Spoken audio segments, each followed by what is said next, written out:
नमस्कार दोस्तों। आज की कहानी में मिलजुल कर काम करने वाले तरक्की करते हैं। दुनिया में जो तरक्की हो रही है या देश में कोई तरक्की करता है तो उसे ज़रूर देखना चाहिए, चाहे घर की टीम हो या बाहरी लोगों को मिलाकर बनाई गई हो। जहाँ जहाँ अच्छे समूह बन गए वहाँ वहाँ तरक्की हो गई, ऐसा ही देखा गया है। आपके आसपास जितने लोग तरक्की पसंद हैं वो मिलकर ही काम करते होंगे, उनका टीम वर्क अच्छा होगा। दोस्तों, आज की कहानी का शीर्षक है मिलकर काम करने से तरक्की। नमस्कार दोस्तों, आप सभी का स्वागत है स्टोरी क्रिएट में। आज की कहानी का शीर्षक है मिलकर काम करने से तरक्की होती है। एक परिवार था, वो गरीब था, खाने को कुछ नहीं था। काफ़ी सोचा कि काम मिले मगर काम नहीं मिला। 2 बच्चे थे, बीवी थी।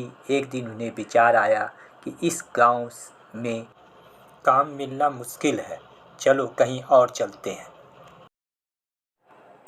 इस इरादे से वे एक दिन गांव छोड़कर चल दिए। रात का समय था, रास्ता भी जंगली था। सोचा वृक्ष के नीचे रात गुजारी जाए। आदमी ने अपने एक लड़के को लकड़ी चुनने तथा दूसरे को पानी लाने के लिए भेज दिया तथा बीवी को भी चूल्हा बनाने के लिए कहा और उसने जगह साफ कर दी। चारों ने अपने अपने काम कर लिए। चूल्हा जलाया गया, पानी गर्म होने लग गया। वृक्ष के ऊपर हंस रहता था। वह सोचने लगा, यह कैसा मूर्ख है, इन्होंने चूल्हा तो जला लिया मगर इनके पास पकाने को तो कुछ भी नहीं। हंस ने उससे पूछा, तुम्हारे पास पकाने को क्या है? वह आदमी बोला, तुझे मार के खाएंगे। हंस बोला, मुझे क्यों मारोगे? आदमी बोला, हमारे पास न पैसा है और न ही सामान, तो क्या करें? हंस सोच में पड़ गया। इन्होंने चूल्हा भी जला लिया है, सब कर्मशील है, मुझे तो यह खा ही जाएंगे। तो हंस बोला, अगर मैं आपको धन दे दूं तो मुझे छोड़ दोगे? घर का स्वामी बोला, हाँ छोड़ देंगे। हंस कहने लगा, मेरे साथ चलो, मैं तुम्हें धन देता हूँ। हंस उनको थोड़ी दूर ले गया और चोंच से इशारा किया और कहा कि यहीं से निकाल लो। उन्होंने गड्ढा खोदा और वहाँ से धन निकाल लिया। हंस का धन्यवाद करके वापस अपने गांव आ गए और एक दिन में खूब मौज से रहने लग गए। अब उनके घर में किसी चीज़ की कमी नहीं थी।